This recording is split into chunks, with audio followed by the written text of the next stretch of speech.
నిజం చేతుగా ఉంటుంది, అబద్ధం తీయగా ఉంటుంది. అబద్ధాల్లో బ్రతకాలో నిజంలో బ్రతకాలో జనం ఆలోచించుకోవాల్సిన సందర్భం. ఎందుకంటే అమరావతి ఖచ్చితంగా అద్భుతమైన అవసరం.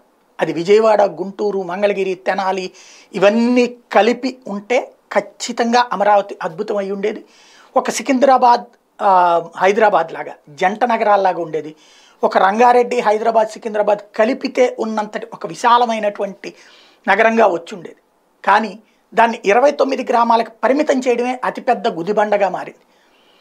మొత్తం అభివృద్ధి కాస్త 29 గ్రామాలకు పరిమితం చేయటం, అందులోనే నవనగరాలు అన్నటువంటి కాన్సెప్టు, అక్కడే అన్నీ తీసుకొచ్చి అభివృద్ధి చేయాలనటమే అతిపెద్ద సమస్య.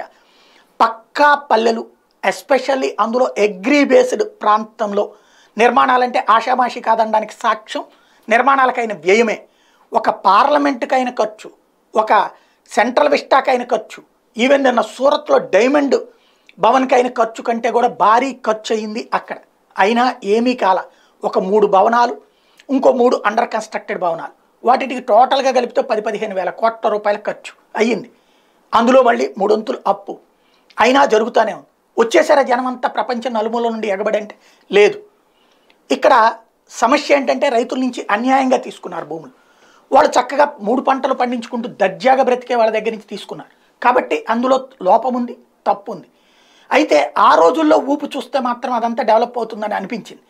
కానీ ఆ ఊపుని కాస్త 29 గ్రామాలకు పరిమితం చేయడంతో ఎక్కడిదక్కడే ఆగిపోయింది.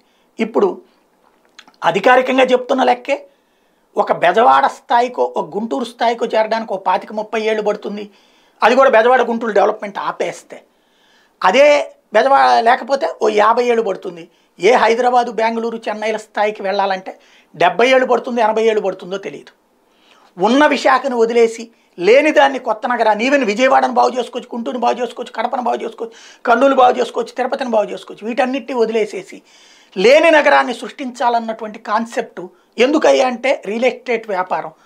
రైతులు అన్యాయం అయ్యారు, వాళ్ళని వాడారు, వాళ్ళు మోసపోయారు. వాళ్ళకి భూమి ఎవ్వడూ కూడా ఫ్రీగా ఇవ్వడు భూమి, కానీ పాపం వాళ్ళు ఇచ్చారు.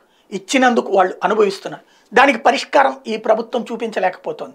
పరిష్కరించే రూట్లో కాకుండా పలాయనవాదం చిత్తగించుతోంది. ఇక్కడ దీనికి పరిష్కారమా, లేకపోతే ఈ సమస్యకు బదులు ఇంకో సమస్య, అదేమంటే ఏది పెనం మీద నుంచి పొయ్యిలో పట్టడం అన్నటువంటిది తేల్చుకోవాల్సింది ఆంధ్ర ప్రజలే.